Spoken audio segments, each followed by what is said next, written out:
Muy bien, pues ¿cuántos están listos? Digan conmigo, estoy listo. Listo, excelente. Pues es cambio de horario, se siente un poquito más de calor, ¿verdad? Pero estoy seguro que si pones toda la atención, que si te concentras en lo que Dios quiere hablarnos hoy, estoy seguro que ni lo vas a sentir y se te va a pasar muy rápido. Además que te hago una promesa de predicador, no va a estar muy largo el tema, ¿sí? Así que te pido toda tu atención en lo que Dios quiere hablarnos hoy, no te distraigas con que si el calor, que si el ruido, que si aquí, que si allá, porque estoy seguro que lo que Dios quiere hablarnos el día de hoy será de mucha bendición para todos nosotros. Amén. Así que, ¿qué te parece si iniciamos con nuestra declaración de fe? ¿Sí? Si gustas levantar ahí donde estás tu Biblia junto conmigo y decimos juntos: esta es mi Biblia, la palabra de Dios. Yo soy lo que mi Biblia dice que soy. Yo tengo lo que mi Biblia dice que tengo. Y yo puedo hacer todo lo que mi Biblia dice que puedo hacer. Hoy la leeré, la escucharé, la obedeceré. Y la semilla incorruptible de la palabra de Dios penetrará en mi corazón, que producirá fruto que transformará mi vida, mi espíritu, mi alma, mi cuerpo, mis finanzas, mi familia, mi iglesia y mi ciudad para siempre. Nunca más seré el mismo. Nunca, nunca, nunca. Amén y amén. Los pequeños pueden salir junto con sus maestros. Adelante. Los pequeñitos pueden ir a sus clases. Y mientras ellos salen, hoy quiero hablarte acerca del secreto de Juan. ¿Sí? Así se llama el tema del día de hoy, el secreto de Juan. Pero no es de Juan el vecino o el Juan el de aquí enfrente. No, sino del apóstol Juan. ¿Sí? El apóstol Juan, el secreto de Juan. ¿Por qué? Porque a mí me llamaba mucho la atención que de todos los discípulos de Jesús, sabiendo que Dios los amaba a todos, el apóstol Juan es conocido como aquel discípulo a quien Jesús amaba, ¿no? Es decir, que la Biblia nos muestra algo así como que Dios tiene un especial afecto por Juan. Sí, como que Dios es Juan es el preferido o era el preferido de Jesús, porque la Biblia lo llama como el discípulo amado de Jesús, el discípulo a quien Jesús amaba, y de nadie más se refiere de esa manera en las Escrituras. Así que eso a mí hubo un tiempo que me llamó mucho la atención y yo pensaba, ¿cuál era el secreto de Juan? ¿Cuál es el secreto de Juan? ¿Qué hizo Juan para que fuera llamado como el discípulo amado? ¿Sí? Y descubrí que el único lugar donde dice esto acerca de Juan, pues es en el Evangelio que él mismo escribió. ¿Sí? El Evangelio de Juan es el único lugar que él mismo, que dice esto acerca de Juan, que lo menciona como el discípulo a quien Jesús amó. Curiosamente, ¿no? Es como Moisés, que escribe acerca de sí mismo que él era un niño muy hermoso. Sí, Moisés mismo escribe acerca de él en la Biblia que él era un niño muy hermoso, ¿no? Entonces, curiosamente decía esto. Es como si yo invito a comer, por ejemplo, a Jerecel, a Liz, a la pastora, y estamos comiendo y después nos vamos todos a casa, y yo llego a casa y escribo en mi diario: hoy tuve una tarde muy agradable donde fuimos a comer con Jerecel, donde estábamos comiendo Jerecel, su esposa, la pastora, y a quien Jesús ama, ¿no? Y aquel a quien Jesús ama. Obviamente que Dios o que Jesús nos ama a todos, ¿no? Su amor es el mismo amor para todos y cada uno de nosotros. Pero, ¿qué estaba haciendo yo? ¿O qué estaba haciendo Juan? Él estaba practicando el amor. Estaba creyendo en el amor de Jesús por él. Sí, ese era el secreto de Juan. Juan tuvo el valor, tuvo la convicción, tuvo la fe de creer y aceptar el amor que Jesús tenía por él. ¿Sí? Juan estaba poniendo en práctica el amor de Dios. Nadie más se escucha en la Biblia, porque Juan no fue el único que escribió un libro de la Biblia. Hubo otros como él que también escribieron en la Biblia, pero ninguno se hace llamar a sí mismo como aquel a quien Jesús amaba. ¿Por qué? Porque Juan era el que ponía en práctica el amor de Jesús por él. Juan se sabía, se sentía amado, creía que era muy amado por Dios. Sí, hoy en día hay muchas personas que conocen, que saben que Dios les ama. Sí, hay muchas personas que saben que Dios les ama, que conocen lo que dice la Biblia acerca de sí mismos. La gran diferencia es que cuántos lo creen. Sí, ¿cuántos son aquellos que creen?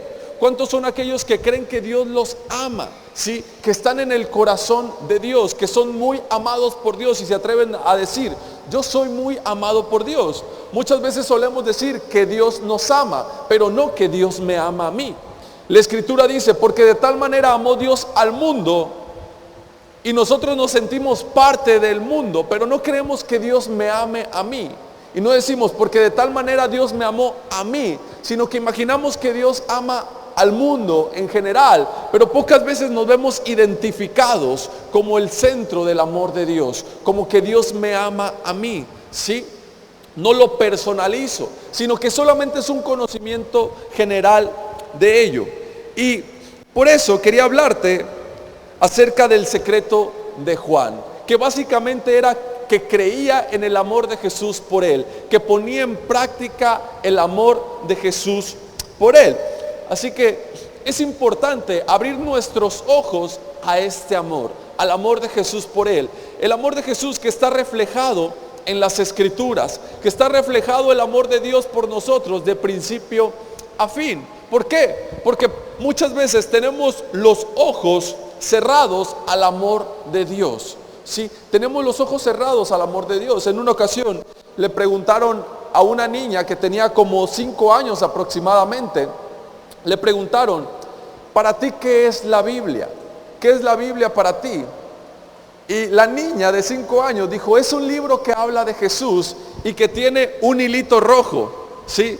Esa fue su definición, que es un libro que habla de Jesús y que tiene un hilito rojo. Si a mí me hubieran preguntado eso hace algunos 5 años, yo hubiera dicho: bueno, pues la Biblia es un libro que tiene, es un compendio de libros que tiene 66 libros, que fue escrito por más de 44 autores diferentes, algunos contemporáneos, otros no eran contemporáneos, que fue escrita en un lapso de 1500 años y que está dividido en libros proféticos, en libros históricos, en los evangelios, en las cartas paulinas, y eso es la Biblia para mí, ¿no? Pero eso hubiera reflejado que yo tenía los ojos cerrados a Jesús, los ojos cerrados al amor de Dios, porque la verdad es que la Biblia habla, ¿sí? Habla de Jesús de principio a fin, habla del amor de Dios de principio a fin. La Escritura nos muestra que apenas unos días de que Jesús había sido crucificado, había 2 discípulos que iban de Jerusalén a Emaús. Sí, era un camino de aproximadamente 11 kilómetros. Y dice la Escritura que estos 2 discípulos de Jesús iban muy tristes, se iban lamentando. ¿Por qué? Porque acababan de crucificar a Jesús. Y ellos creían que Jesús los iba a salvar. Ellos creían que Jesús era el Mesías. Así que iban muy tristes porque al parecer lo que ellos creían o lo que ellos pensaban se había terminado, sí, había sido una mentira, pero Jesús se les aparece en el camino. Pero dice la Escritura que ellos no pudieron reconocer a Jesús y que Jesús les pregunta: ¿por qué están tan tristes? Y ellos le dicen: ¿acaso no sabes? Es la noticia del día de hoy, sí, despertamos con esa noticia. Jesús ha sido crucificado. Todo mundo sabe lo que acaba de pasar. Todo mundo sabe. ¿A poco no sabes lo que sucedió?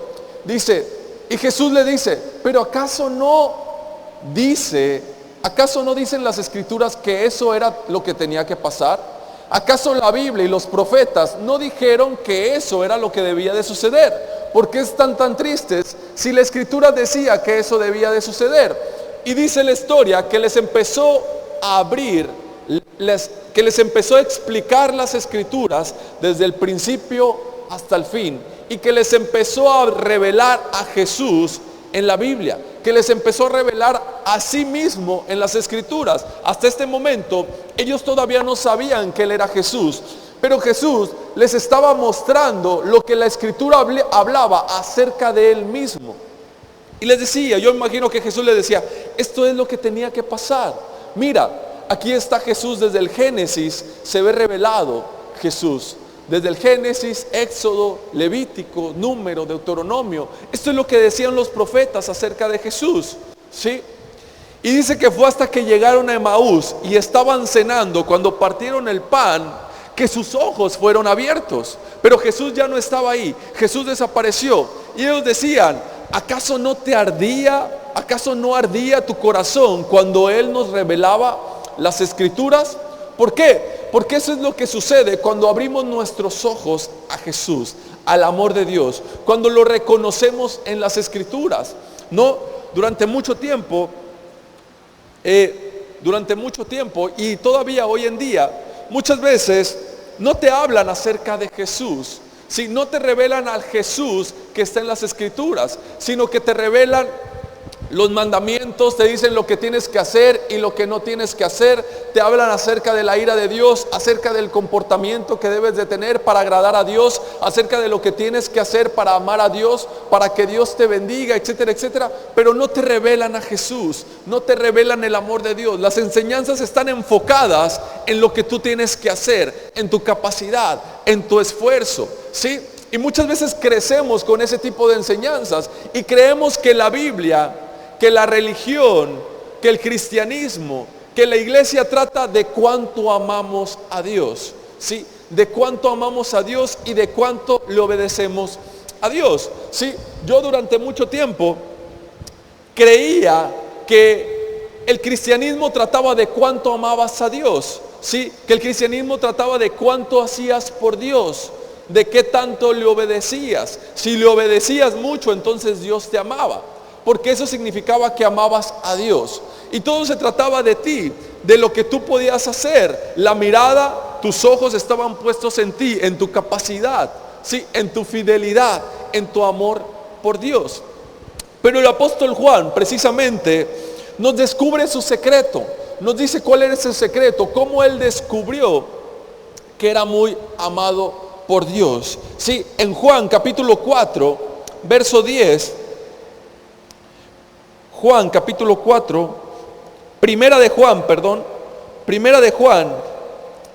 capítulo 4, versículo 10, en la Reina Valera dice, en esto consiste el amor. En esto consiste en el amor. Muchas veces definimos el amor como lo que dice Primera de Corintios, que dice que el amor es paciente, que el amor es bondadoso, que el amor no se jacta, que el amor no busca lo suyo, ¿sí? Muchas veces definimos como el amor como eso, pero eso no es la definición, o no es en lo que consiste el amor. Ese es un fruto del amor, es un resultado del amor. Aquí el apóstol Juan nos da la definición de lo que consiste el amor, ¿sí? La base, la consistencia, y dice, en esto consiste el amor, no en que nosotros hayamos amado a Dios, sino que Él nos amó a nosotros y envió a su Hijo en propiciación por nuestros pecados, ¿sí? Nos está diciendo el apóstol Juan en qué consiste el amor, y nos dice, no consiste en que nosotros amemos a Dios, en lo que nosotros podamos hacer por Dios, sino que primero debemos reconocer de que Él nos amó a nosotros, ¿sí? Él nos amó a nosotros. Y después el apóstol Juan nos muestra cómo es que nosotros llegamos a amar a Dios, ¿sí? No podemos amar a Dios sin antes recibir su amor, el amor que Él tiene por nosotros. No podemos amar a Dios o hacer cosas para agradar a Dios sin antes recibir el amor de Él por cada uno de nosotros. Por eso dice, en esto consiste el amor, no en que nosotros lo amamos a Él, sino que Él nos amó a nosotros. Es decir, Él nos amó primero. Debemos reconocer que Él nos ama, sin recibir su amor, y entonces podremos corresponderle con amor, ¿sí? Después dice, y envió a su Hijo en propiciación por nuestros pecados. Y esta palabra es una palabra muy poderosa, la palabra propiciación, que significa un sacrificio para evitar la ira. ¿Sí? El sacrificio para evitar la ira. Es decir, que Dios mismo ofreció a su Hijo en sacrificio para evitar la ira contra nosotros y que podamos recibir su amor, para que podamos tener la seguridad, la certeza, la convicción, para que no tengamos dudas de que Dios nos ama, ¿sí? De que Él te ama a ti, de que Él me ama a mí. Juan, el apóstol Juan, el discípulo amado, como él mismo se hace llamar, practicaba esto, practicaba el amor de Dios, ¿sí? Sabía, había recibido el amor de Jesús por él, sabía que era muy amado por Jesús y lo creía. Yo me imagino a Juan levantándose todos los días y diciendo: soy muy amado por Jesús, ¿sí? Soy muy amado, soy aceptado. Y su identidad estaba puesta en este amor. Por eso es que él podía corresponderle a Jesús. Su nombre, el nombre de Juan, que curiosamente significa gracia, ¿sí? El nombre de Juan, curiosamente su nombre significa gracia, ¿sí? Gracia. La Escritura también habla de una persona que era conocida como el hombre conforme al corazón de Dios, ¿sí? Un hombre conforme al corazón de Dios. Podríamos decir que era una persona muy especial, porque es Dios mismo quien dice acerca de David que era un hombre conforme al corazón de Dios. Pero aún David, que podríamos decir que era el mejor de todos los de su época, que era conocido con un hombre conforme al corazón de Dios, que Dios mismo lo había escogido para que fuera el rey de Israel. La diferencia es que David estaba bajo la ley, ¿sí? Y la ley condena al mejor de todos, ¿sí? La ley condena al mejor de todos, pero la gracia salva al peor de todos, ¿sí? La ley condena al mejor de todos. David falló, y aunque él era un hombre conforme al corazón de Dios, aún así falló. Lo que significa que David, como estaba bajo la ley condena al mejor de todos, pero la gracia, ¿sí? Que su nombre, como te decía en un principio, el nombre de Juan significa la gracia. La gracia salva al peor de todos, ¿sí? La ley demanda justicia del hombre. La ley demanda la justicia del hombre. La ley demanda lo que el hombre puede hacer por Dios, que el hombre tiene que obedecer a Dios, que el hombre tiene que agradar a Dios. Pero la gracia imparte justicia al hombre. La ley demanda la justicia del hombre, pero la gracia le imparte esa justicia al hombre, ¿sí? La gracia le imparte. Eso es lo que hace el amor. El amor es la suma total de la ley. Sí, el amor es la suma total de la ley. Si tú te recuerdas, Jesús dijo: en esto se define, en esto se resume la ley y los profetas. Sí, ¿en esto? ¿En cuál? En amar a Dios y amar a tu prójimo. En esto podemos resumir la ley y los profetas. Así que el amor es el resumen de toda la ley. Cuando tú recibes el amor de Dios, cuando estás bajo esa gracia, entonces puedes cumplir con lo que Dios te pide, puedes ser obediente a Dios. Pero cuando tú estás bajo la ley y cuando crees que tienes que amar a Dios, que tienes que obedecer a Dios, que tienes que hacer lo que le agrada a Dios para que Dios te ame, para que Dios te bendiga, entonces nada te puede salvar, entonces no puedes cumplir, entonces no puedes obedecer. ¿Por qué? Porque la Escritura dice que la ley es el conocimiento del pecado, ¿sí? La ley es el conocimiento del pecado. La ley no es el conocimiento de Dios, ¿sí? La ley no es el conocimiento de Dios, sino el conocimiento del pecado. Te mencionaba la última vez que estuve aquí contigo, te mencionaba que la ley no puede bendecirte, que la ley no puede santificarte, que la ley no puede justificarte. La ley lo único que puede hacer es hacerte consciente de tu pecado, ayudarte a que reconozcas que necesitas un Salvador y te guía hacia Jesús, hacia la gracia. ¿Sí? ¿Por qué? Porque la ley no es el conocimiento de Dios, sino que es el conocimiento del pecado. Y cuanto más conoces la ley, o cuanto más tratas de obedecer la ley, entonces más eres consciente de tu pecado, más eres consciente que no lo puedes lograr, que no estás a la altura, ¿sí? Porque la ley pide la justicia del hombre. La ley pide la justicia del hombre y el hombre por sí solo nunca puede alcanzar esa justicia, mientras que la gracia imparte la justicia al hombre y te dice, eres justo. ¿Por qué? ¿Por tus acciones? No, por la acción de Jesús, ¿sí? Por el acto de propiciación que Dios ha hecho por medio de Cristo Jesús. Amén. Entonces, el amor cumple la ley, ¿sí? Y como te decía en un principio, no es suficiente saber que Dios te ama, sino que tienes que creer, tienes que poner en práctica el amor de Dios, ¿sí? Así que nuestro amor muchas veces varía mucho, ¿sí? El amor de las personas, el amor del ser humano varía mucho. Algunas veces puedes amar a Dios, otras veces no tanto, ¿sí? Llegas a la iglesia el domingo y sales y sientes que amas a Dios, pero de repente llega el lunes, martes y otra vez baja ese amor, ¿sí? Y estamos así. Así que no podemos confiar en el amor de nosotros, en el amor que nosotros tenemos. Necesitamos establecernos en el amor de Dios, un amor que es firme. ¿Por qué? Porque ¿cuál amor es más firme? ¿El tuyo o el de Dios? Sí, obviamente que el de Dios es un amor más firme, es un amor que no cambia, sí, es un amor que se mantiene.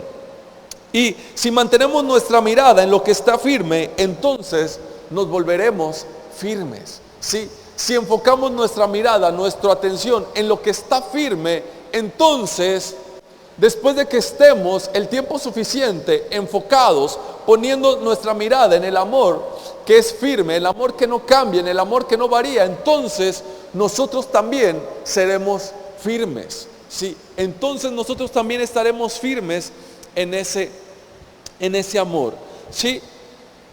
Así que cuando nosotros intentamos amar a Dios, porque como te decía en un principio, hace algunos años yo creía que de eso se trataba el cristianismo, de cuánto amabas a Dios, y escuchaba mensajes que todo el tiempo te decían, tienes que amar a Dios, y tienes que ser obediente a Dios, y tienes que hacer esto por Dios, y tienes que servir a Dios. Pero me di cuenta que realmente yo no conocía el amor de Dios, ¿sí? No conocía el amor de Dios por mí. Sabía que Dios me amaba, pero no sabía que Dios amaba a las personas, sabía que Dios amaba al mundo, pero no sabía cuánto Dios me amaba a mí. ¿Por qué? Porque no practicaba el amor de Dios, porque mi mirada no estaba enfocada en su amor, sino que la mirada estaba enfocada en mi amor, en cuánto yo amaba a Dios, en cuanto yo me esforzaba por agradar a Dios. Y le decía a los demás, ustedes tienen que amar a Dios, ustedes tienen que amar a Dios, tienen que obedecer a Dios. Mientras tanto yo me preguntaba, ¿y cómo lo hago? ¿Sí? ¿Cómo se hace eso? ¿Sí? ¿Por qué? Porque era como me habían enseñado, porque era hacia donde me habían apuntado, quizás porque era lo único que yo conocía. Pero recuerda que la ley no es el conocimiento de Dios, sino que es el conocimiento del pecado. Por lo tanto, tienes que ir a Jesús, ¿sí? Tienes que ir a Jesús, tienes que ir a la gracia para poder conocer a Dios, ¿sí? Porque Jesús es el único camino por medio del cual puedes conocer a Dios. Es por medio de su gracia. Ese es el evangelio, ese es el mensaje, esas son las buenas noticias que Él vino a traer, ¿sí? Que Dios nos ama, que nunca más estará enojado contigo, ¿sí? Que Dios ha sacrificado a su Hijo, que toda la ira de Dios ha caído sobre Él, para que tú y yo hoy podamos ser libres, para que tú y yo hoy estemos seguros, estemos firmes, estemos justos, santos, limpios, sanos, protegidos, provistos. Amén. Así que si mantenemos la mirada en lo que está firme, es decir, en el amor de Dios, entonces nos volveremos personas firmes, ¿sí? Debemos poner nuestra mirada en Cristo y no en nuestras obras. ¿Por qué? Porque poner la mirada en nuestras obras es doloroso. No hay nada más doloroso que poner tu atención solo en ti mismo, que poner tu mirada solo en ti mismo, estar pensando en qué tan bien lo haces, qué tan mal lo haces, en qué te equivocaste, en qué no te equivocaste, en qué tan bueno eres y ahora me equivoqué, ahora estoy haciendo las cosas bien, ahora no. Sí, ¿por qué? Porque eso te crea dolor, te crea inseguridad, ¿sí? Eso te hace sentir culpable, te desespera, te debilita. Pero cuando tu mirada está enfocada en el amor de Dios, entonces ese amor que no cambia, que no varía, te mantiene firme, te hace sentir seguro, te fortalece, te establece. Amén. Así que es importante descubrir y poner en práctica el secreto de Juan. Y es que su vida estaba puesta no en cuanto él amaba a Dios, sino en cuanto Dios le amaba a él. Y leemos nuevamente en Primera de Juan, capítulo 4, dice el verso 10, en esto consiste el amor, no que nosotros hayamos amado a Dios, sino que Él nos amó a nosotros y envió a su Hijo en propiciación de nuestros pecados. Y te decía que la palabra propiciación significa un sacrificio para evitar la ira, ¿sí? El sacrificio para evitar la ira. Entonces, por amor, Dios ofreció un sacrificio para evitar su ira en contra de nosotros. Te lo voy a explicar de esta manera. Cuando en el antiguo pacto, cuando las personas que estaban bajo la ley pecaban, tenían que traer un animal para ser sacrificado. Lo tenían que traer ante el sumo sacerdote, ¿sí? Lo tenían que traer ante el sumo sacerdote. El sumo sacerdote representaba a Dios, ¿sí? Era la representación de Dios. Sus ojos representaban los ojos de Dios. Así que imagina que el púlpito, que este es el sacrificio, ¿sí? La persona que venía a ofrecer sacrificio traía el animal delante del sumo sacerdote, ¿sí? El sumo sacerdote ponía su mirada en el animal, en el sacrificio. Él no miraba a la persona. ¿Por qué? Porque era irrelevante. Sus ojos representaban los ojos de Dios, lo que Dios estaba viendo. Así que sus ojos estaban puestos en el animal, no en la persona que traía el animal. ¿Por qué? Porque era irrelevante. Porque si estaba ahí era porque había pecado, porque si estaba ahí trayendo un animal era porque había fallado. Así que era irrelevante que el sacerdote miraba a la persona, porque ya sabía que algo malo había hecho. El sumo sacerdote, que representaba en los ojos de Dios, miraba al animal y lo inspeccionaba. Tenía que revisarlo, a ver si todo era perfecto, a ver si no tenía defecto, a ver si no tenía mancha, a ver si no tenía ningún defecto. Una vez que el sacerdote, que representaba a Dios, confirmaba que el animal era puro, sin mancha, sin defecto, entonces la persona que venía a ofrecer sacrificio ponía sus manos sobre el animal. Y aquí pasaban dos cosas. Toda la justicia, toda la pureza del animal pasaba a la persona que estaba ofreciendo el sacrificio. Y toda la injusticia, todo el pecado, todos los errores, toda la maldad de la persona pasaba al animal que iba a ser crucificado. Eso era lo que sucedía. Había un cambio. La injusticia de la persona pasaba hacia el animal y la justicia del animal pasaba hacia la persona. Después el animal era sacrificado, tenía que morir, ¿sí? Después que moría, así que imagínense cómo se iba la persona que había traído el sacrificio. Se iba justa, se iba bendecido. Podía ver el sacrificio, cómo era quemado, cómo la sangre había sido derramada. Y podía pensar, yo era el que tenía que estar ahí. Yo era el que debía estar ahí, pero ahora soy libre, ahora soy justo, me voy bendecido, ¿sí? El animal estaba pagando por sus pecados. El animal estaba siendo ofrecido en propiciación de sus pecados. Y eso es lo que sucedió en la cruz, ¿sí? Eso es lo que sucedió en la cruz. Ahí se revela el amor de Dios. En la cruz puedes ver revelado el amor de Dios. ¿Por qué? Porque la Escritura dice que Jesús, que Dios entregó a su Hijo, a su único Hijo, ¿sí? Lo ofreció en propiciación de nuestros pecados. ¿Qué pasó aquí? Que Dios mismo entregó a su Hijo y descargó toda su ira sobre Él, porque Jesús representa el sacrificio, ¿sí? Él representa el Cordero de Dios sin mancha, sin arruga, sin tacha. Todo lo que es Jesús en la cruz, toda la justicia de Jesús cuando estaba en la cruz, cuando iba a ser crucificado, se te pasó a ti, se te imputó a ti, ¿sí? Toda la justicia, la santidad, la pureza de Jesús se te pasó hacia ti. Mientras que tu pecado, tu injusticia, tu maldad, tus errores se le pasaron a Jesús. Por lo tanto, toda la ira de Dios cayó sobre Jesús. ¿Para qué? Para que hoy tú no tengas por qué sentirte avergonzado, no tengas por qué sentirte culpable, no tengas por qué verte como un pecador, no tengas por qué sentirte como indigno, como injusto, como sucio, ¿sí? ¿Por qué? Porque la ira de Dios cayó sobre Jesús. Hoy en día muchas personas predican de la ira de Dios y que si no haces esto, Dios te va a castigar, y que si no haces esto, entonces la ira de Dios va a caer sobre ti.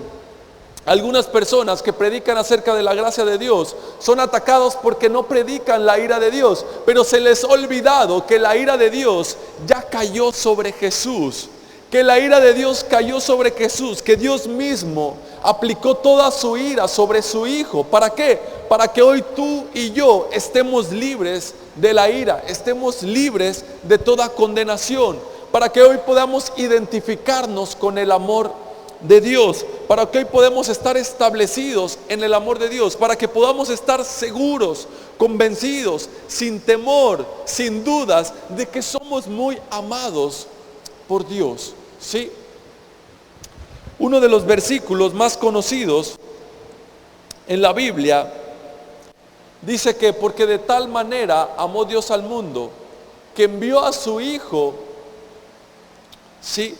Que lo sacrificó, que envió a su Hijo como sacrificio, para que todo aquel que en Él crea no se pierda y tenga vida eterna. Ahora, ¿cuál es el enfoque? ¿Cuál es el punto principal de este versículo de Juan 3:16? Es el amor, porque de tal manera Dios amó al mundo. El enfoque principal es el amor. Por el motivo de su amor por nosotros, por el motivo del amor por ti, fue que Dios envió a su Hijo, ¿sí? Lo entregó para que todo aquel que en Él crea no se pierda, mas tenga vida eterna. Entonces, la manera en que tú y yo no nos podemos perder, la manera en que tú y yo podemos estar seguros, podemos vivir en paz, con confianza, salvos, justos, con seguridad, es creer en el amor del Padre.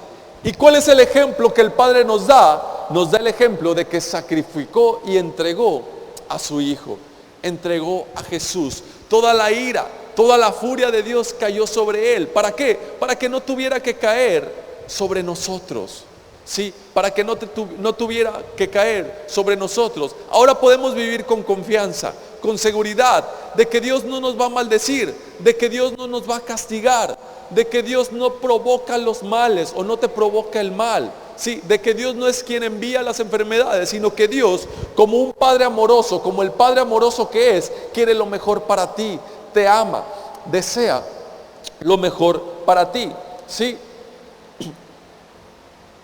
Y el castigo, el mismo castigo, la misma condena, no se puede aplicar dos veces, ¿sí? La condena o el castigo no se puede aplicar dos veces por el mismo delito o por el mismo pecado, ¿sí? Si hay una persona que mata a alguien y va a la cárcel porque asesinó a una persona y pasa 20 años en la cárcel y después sale, no lo pueden volver a condenar por ese mismo delito, ¿sí? No lo pueden volver a condenar por ese mismo delito. ¿Por qué? Porque ya pagó. Sería una injusticia, ¿sí? Estaría mal que se volviera a condenar y le dijera, nos acordamos que mataste a esta persona, vas a la cárcel otros 20 años. Oye, pero ya pagué, no importa, vas a la cárcel 20 años. ¿Verdad que no es así? ¿Verdad que no sucede así? Tendría que matar a otra persona, ¿sí? Para que lo mandaran a la cárcel por ese delito, otro delito diferente. ¿Sí? Lo mismo pasa con nosotros. No podemos pagar dos veces por el mismo delito. Jesús ya pagó por todos tus pecados, por lo tanto, no se puede imputar la justicia dos veces por el mismo delito. Lo que significa que eres libre, ¿sí? Que eres justo, que eres santo. Dios no te vuelve a castigar por el mismo delito, por otro error, por un error más que cometieras. ¿Por qué? Porque ya castigó a Jesús por todos tus pecados, pasados, presentes y futuros. ¿Sí?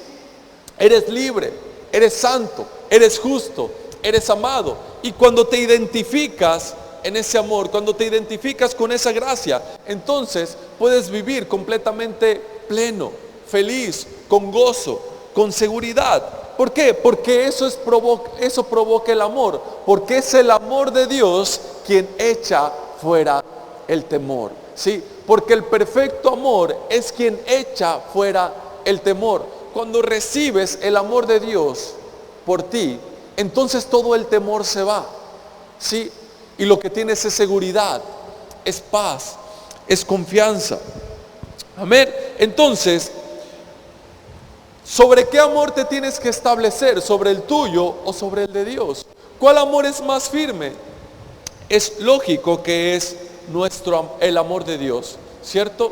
Había una persona en la Escritura que alardeaba acerca de su amor, el amor que él tenía por Dios, ¿sí? Y estoy hablando de Pedro. En una ocasión, en la noche conocida como la última cena, justo antes de esa última cena, Jesús le revela a sus discípulos que tenía que ir a la cruz, ¿sí? Que iba a ser traicionado y que tenía que ir a la cruz. Y tú recuerdas al apóstol Pedro, que dijo: Señor, no importa lo que pase, yo estaré contigo hasta el final. ¿Sí? Aunque todos estos te abandonen, refiriéndose a los discípulos, yo no te abandonaré. Si es posible, moriré junto contigo. ¿Sí? ¿Qué estaba haciendo Pedro? Pedro estaba alardeando del amor que él tenía por Jesús. Por el otro lado, Juan, el apóstol Juan, que su nombre significa gracia y es conocido como el discípulo a quien Jesús amaba, él no alardeaba de su amor por Jesús. Más bien Juan, si de algo alardeaba, era del amor que Jesús tenía por él. ¿Sí? ¿Por qué? Porque Juan era aquel que se acostaba en el pecho de Jesús. ¿Sí? Era aquel que siempre estaba siguiendo a Jesús, siempre estaba cerca de Jesús. En la última cena, Jesús les dice a sus discípulos que uno de los que estaba ahí con él lo iba a traicionar. ¿Sí? Que uno de los que estaba con él, uno de sus discípulos, lo traicionaría. Así que Pedro, que estaba por ahí en la misma cena, se dirigió hacia Juan, que estaba sentado a un lado de Jesús, como diciéndole: Juan, pregúntale a Jesús que quién es el que lo va a traicionar. Y Juan le pregunta a Jesús: Señor, ¿quién te va a traicionar? Y Jesús le da la respuesta a Juan, le confiesa a Juan, le cuenta a Juan y le dice: aquel que meta su pan en mi copa es el que me va a traicionar. Pedro, quien alardeaba del amor por Jesús, tuvo que acudir a Juan, quien alardeaba del amor de Jesús por él, para poder saber quién era quien lo iba a traicionar.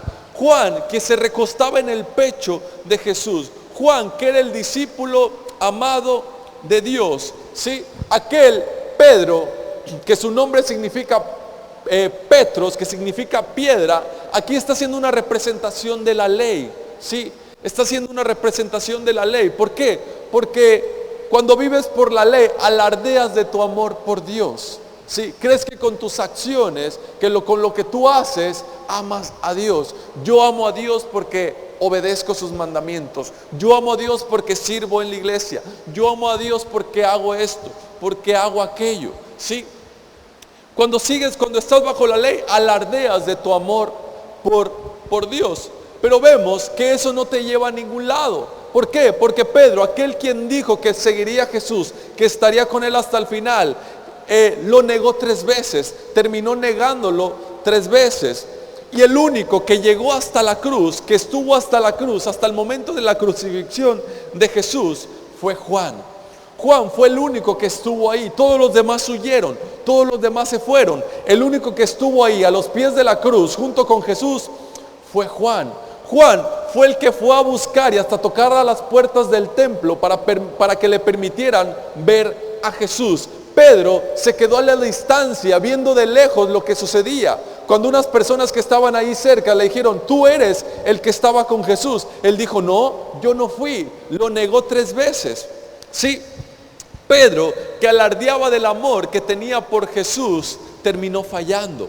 Pero Juan, quien alardeaba del amor que Jesús tenía por él, permaneció firme hasta el final. Sí, eso es la diferencia.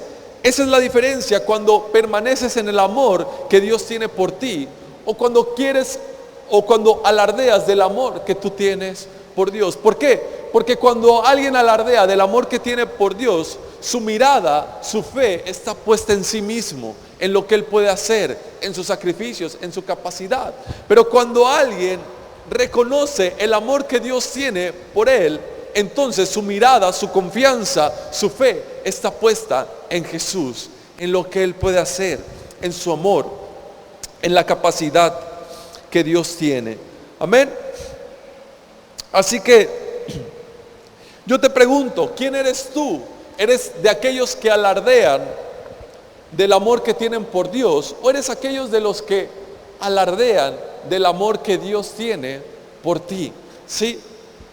Esa es la pregunta. ¿Sí? ¿Quién eres? Yo recuerdo que durante mucho tiempo vivía alardeando o creyendo que se trataba del amor que yo tenía por Dios. ¿Sí? Del amor que yo tenía por Dios, de lo que yo podía hacer por Él para que Dios me bendijera. ¿Sí? Así que si te enfocas en el amor de Dios, nada te derrotará. Cuando te enfocas en el amor de Dios, nada te puede derrotar. La Escritura habla acerca de un momento en la historia que es conocida como la tentación de Jesús. Jesús va al desierto y es tentado en ese lugar. Satanás mismo viene y lo tienta. Pero antes de eso, antes de que Jesús fuera tentado, fuera llevado al desierto, la Escritura dice que Jesús fue bautizado. ¿Sí? Fue bautizado por Juan el Bautista. Y dice que cuando salió del bautismo, que cuando salió del agua, se escuchó una voz en el cielo que decía, este es mi Hijo amado. Estoy muy complacido con Él. ¿Sí? Este es mi Hijo amado, estoy muy complacido con Él. Y es algo que Dios dice de cada uno de nosotros. Este es mi Hijo amado, estoy muy complacido con Él. Cuando crees en Jesús, Dios dice acerca de ti, este es mi Hijo amado, estoy muy complacido con Él. ¿Por qué? Porque toda la justicia de Jesús es tu justicia. ¿Sí? Toda la obediencia de Jesús es tu obediencia. Toda la perfección de Jesús es tuya. ¿Sí? Toda la bendición de Jesús también es tuya. Por lo tanto, el Padre dice, este es mi Hijo amado, estoy muy complacido con Él. Yo recuerdo que el pastor Porfirio nos hacía una pregunta y nos decía, ¿a quién crees que ame más Dios? ¿A ti o a Jesús? ¿A quién crees que Dios ama más? ¿A ti o a Jesús? Y todos pues decíamos, no, pues obviamente a Jesús. Y él nos decía, no, te ama igual. De la misma manera que Dios ama a Jesús, te ama a ti. ¿Sí? De la misma manera que Dios ama a Jesús, es como nos ama a mí. ¿Por qué? Porque si tú estás en Cristo Jesús, la Escritura dice que como Él es, nosotros somos en este mundo. ¿Sí? Así que de la misma manera como Dios ama a Jesús, es el mismo amor que Dios tiene por nosotros. El problema es que muchas veces no ponemos en práctica ese amor, no lo creemos, no nos identificamos con ese amor. Creemos que Dios ama más a otras personas, aquellas personas que parecen muy espirituales, aquellas personas que sirven en la iglesia, que tienen algún ministerio, que tienen muchas actividades. Pero eso no es cierto. Dios te ama igual que a Jesús. Amén. Así que cuando estás establecido en el amor de Dios, nada te puede derrotar. Te acabo de contar que se escuchó la voz en el cielo que decía: este es mi Hijo amado, estoy muy complacido con Él. Sí, estoy muy feliz con Él, estoy muy orgulloso de Él, estoy contento con Él. Sí, eso fue lo que dijo el Padre acerca de Jesús, y es lo que dice el Padre acerca de ti y de mí. Después Jesús va al desierto y el diablo le dice: si eres el Hijo de Dios, haz que estas piedras se conviertan en pan. ¿Sí? Y le vuelve a decir: si eres el Hijo de Dios,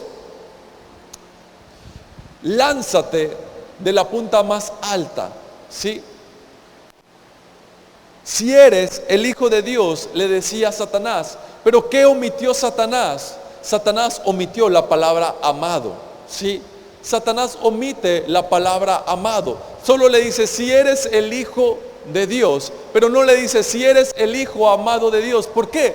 Porque el enemigo sabe del peligro de que tú sepas que eres muy amado, que eres el Hijo amado de Dios. Satanás sabe del peligro que hay cuando tú crees que eres amado por Dios. Por eso Él intentará hacerte sentir que no eres amado, que no eres especial para Él, que te tienes que esforzar para agradarle, que te tienes que esforzar para que Él te acepte, para que Él te bendiga, que tienes que hacer muchas cosas, para que tienes que ser muy obediente, que tienes que seguir los mandamientos si te quieres sentir amado por Dios, si quieres ser el hijo favorito de Dios. Sí, pero eso no es cierto.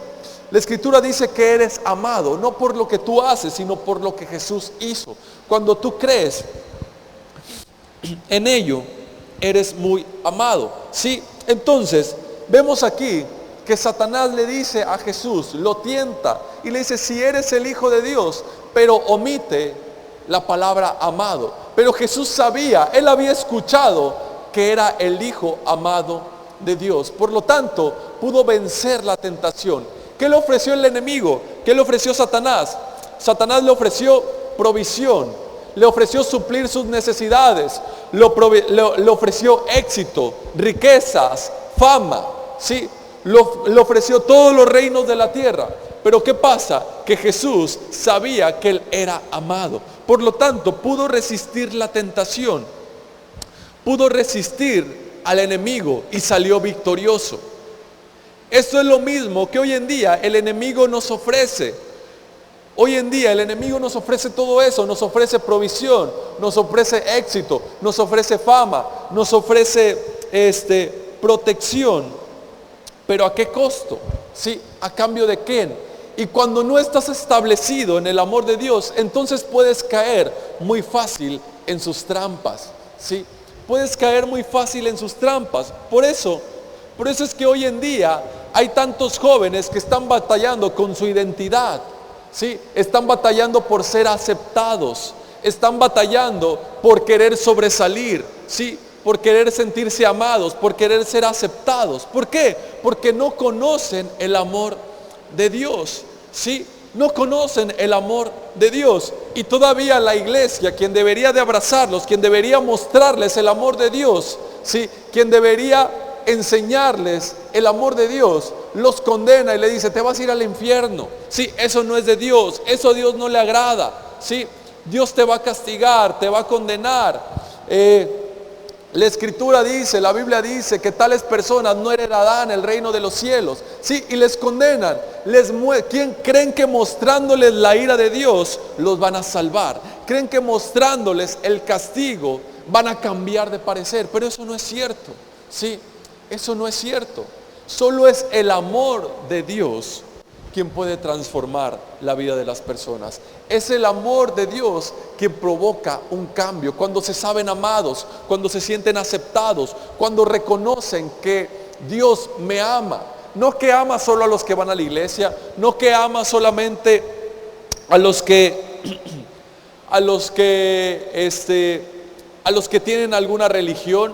No solamente ama a esas personas que parece que toda su vida está en orden, que son intachables. No, Dios me ama a mí a pesar de mí. Sí, Dios me ama a mí a pesar de quién soy. Y cuando las personas se empiezan a establecer en ese amor, cuando se sienten amadas, cuando saben que son amadas, cuando creen en el amor de Dios, entonces todo empieza a tomar su lugar. Entonces todo empieza a tener orden, ¿sí? Así que la juventud no se pierde porque sean rebeldes, no se pierde porque piensan de manera diferente, sino se pierden porque no conocen el amor de Dios, ¿sí? La Escritura dice en Primera de Juan, capítulo 2, verso 15, dice: no améis al mundo ni las cosas que están en el mundo. Si alguno ama al mundo, el amor del Padre no está en él, ¿sí? El amor del Padre no está en él. Y yo recuerdo que a mí muchas veces me enseñaban este versículo cuando era joven, cuando iba a los grupos de jóvenes, me enseñaban y me decían: ustedes no tienen que amar al mundo, ¿sí? Porque si aman al mundo, entonces no aman a Dios, ¿sí? Entonces el amor de Dios no está con ustedes. Y creía que se trataba de mí, que yo tenía que amar a Dios, que tenía que dejar las cosas del mundo para amar a Dios, ¿sí? Pero realmente este versículo no está diciendo eso. Nos está diciendo que las personas se inclinan más por las cosas del mundo porque no conocen cuánto Dios les ama, ¿sí? Porque no conocen cuánto Dios les ama. Y como no tienen el amor, como no han recibido el amor del Padre, entonces por eso deciden o se inclinan o aceptan con mayor facilidad el engaño del enemigo, que les ofrece seguridad, que les ofrece provisión, que les ofrece éxito, que les ofrece falso amor, que les ofrece popularidad, ¿sí? Pero cuando te estableces en el amor de Dios, no necesitas todo eso que te ofrece el mundo, no necesitas lo que Satanás te ofrece. Tienes la seguridad, te sabes amado, tienes la certeza, no necesitas de la aceptación de alguien más, porque tienes la aceptación de tu Padre, tienes el amor del Padre, sí, tienes la seguridad, no necesitas robar porque sabes que Dios es tu proveedor, no necesitas mentir porque tienes la verdad, sí, no necesitas la fama, ser reconocido, ser aceptado. ¿Por qué? Porque todo lo tienes de parte de Dios, del amor de Dios. Por lo tanto, permaneces firme, ¿sí? Estás firme, estás seguro, estás confiado, ¿sí? Así que deberíamos de enseñar más acerca del amor de Dios, ¿sí? Acerca del amor de Dios. Deberíamos mostrar como iglesia más acerca del amor de Dios.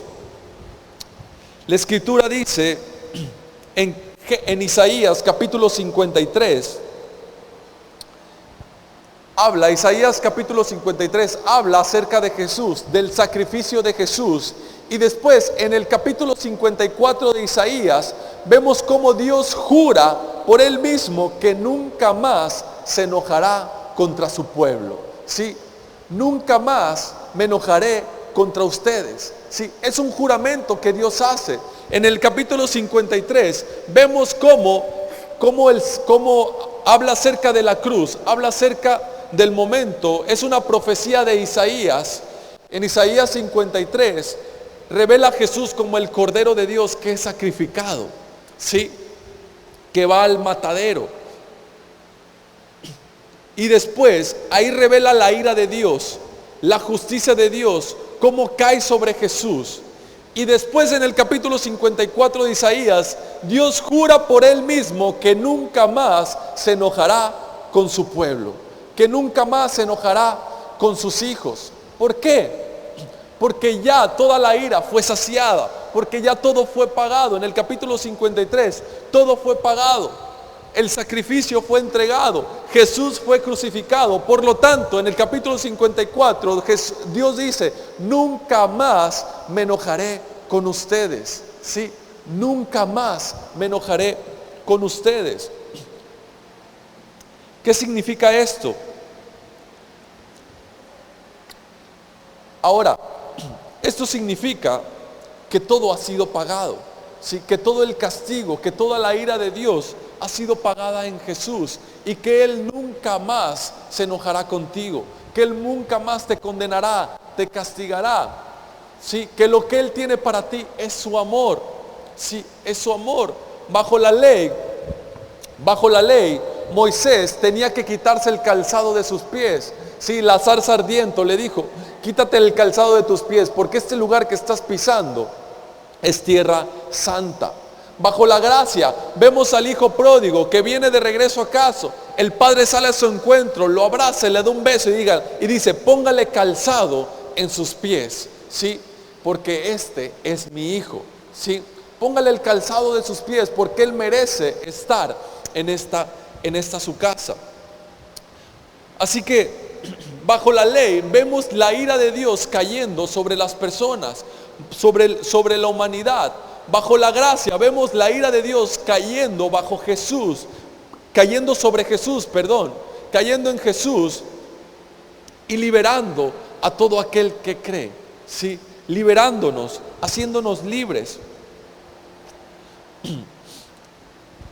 La Biblia nos da otro ejemplo de esto en Génesis capítulo 22, versículo 2. Si lo podemos leer, Génesis 22, verso 2. Dice así: es Dios hablando con Abraham. Ustedes recuerdan que Dios le pide a Abraham que sacrifique a su hijo Isaac. Y dice, y dijo: toma ahora tu hijo, tu único, Isaac, a quien amas, y vete a tierra de Moriah y ofrécelo allí en holocausto sobre uno de los montes que yo te diré. Ahora, esto es un ejemplo, ¿sí? Es un símbolo de lo que Dios iba a hacer con su propio hijo, ¿sí? Es un símbolo de lo que Dios iba a hacer con su propio hijo, porque le dice a Abraham: toma ahora tu hijo, tu único hijo. Pero Abraham tenía otro hijo, ¿sí? Abraham tenía otro hijo, Ismael. Y después le dice Isaac, a quien amas. Recalca, ¿sí? Le recalca el amor que él tiene por su hijo. Sí, le dice: toma tu único hijo, a quien amas, y vete a tierra de Moriah y ofrécelo ahí en holocausto sobre los montes que yo te diré. Es decir, que Dios le estaba revelando, ¿sí? Nos estaba mostrando cómo Él tomaría a su hijo, a su único hijo, a quien tanto ama, y lo iba a sacrificar, lo iba a ofrecer en holocausto en el monte Calvario. Después de ahí, en el mismo capítulo, vamos al verso 12, Génesis 22, verso 12. Abraham se levantó de mañana muy obediente, tomó a Isaac, tomó la leña y fue rumbo a Moriah para ofrecer a Isaac, ¿sí? Dice la escritura que Isaac traía la madera, traía la leña en su espalda, que él era quien la llevaba cargando mientras iban subiendo. Esta es una representación de Jesús, cuando Él cargó la cruz en su espalda y empezó a subir hacia el lugar donde iba a ser crucificado. Y Isaac le pregunta a Abraham: oye padre, tenemos la leña, tenemos el fuego, ya tenemos el altar, pero ¿dónde está el sacrificio? ¿Sí? Abraham le dice: no te preocupes, Dios proveerá. Abraham confiaba en que Dios podía proveer, en que Dios tenía el poder para levantar a los muertos. Así que en el verso 12 leemos que Abraham estaba a punto de sacrificar a Isaac. Ya tenía su cuchillo listo para matar a su hijo Isaac, a quien tanto amaba. Y en el verso 12 nos dice que se escucha un ángel, la voz de un ángel, y que dijo: no extiendas tu mano sobre el muchacho, ni le hagas nada, porque ya conozco que temes a Dios, por cuanto no me rezaste a tu hijo, a tu único hijo. Sí, esto es una representación de lo que Dios iba a hacer, ¿sí? Es decir, que hoy nosotros podemos decir: Dios, sabemos cuánto me amas, porque no me rehusaste, porque no me negaste a tu hijo, a tu único hijo, a quien tanto amas, ¿sí? Hoy tú y yo podemos decir: Señor, sabemos cuánto me amas, sé cuánto me amas, porque no me rehusaste a tu Hijo, a tu único Hijo, a quien tanto amas. Amén. Así que si abrimos nuestros corazones al amor de Dios, si abrimos nuestros corazones al amor de Dios, terminaremos siendo más que vencedores por medio de aquel que nos amó. ¿Sí? Si abrimos nuestros ojos, nuestros corazones al amor de Dios, si nos identificamos con el amor de Dios y todos los días te levantas y reconoces que eres muy amado, ¿sí? Y estableces tu identidad en el amor de Dios y dices: soy justo, soy santo, soy limpio, soy amado, soy el Hijo amado de Dios. Todos mis pecados, pasados, presentes y futuros, han sido pagados, han sido perdonados. Soy libre, soy amado, ¿sí? Soy provisto. El bien y la misericordia me perseguirán todos los días de mi vida, ¿sí? Dios me ha coronado con su favor, como con un escudo me rodea con su favor. Soy muy favorecido. Recuérdate eso todos los días. Establécete en el amor y en la gracia de Dios. Amén. Los chicos de la alabanza pueden ir subiendo, por favor. Así que recuerda, el amor perfecto no es nuestro amor, ¿sí? Sino el amor de Dios. Y cuando recibimos ese amor, ese amor perfecto, su perfecto amor echa fuera todo el temor. Sí, cuando recibimos ese amor, su perfecto amor echa fuera todo el temor. Amén. ¿Por qué no le das un fuerte aplauso al Señor? Y te pones de pie ahí donde estás. Vamos a darle gracias a Dios, ¿sí? Vamos a darle gracias a Dios.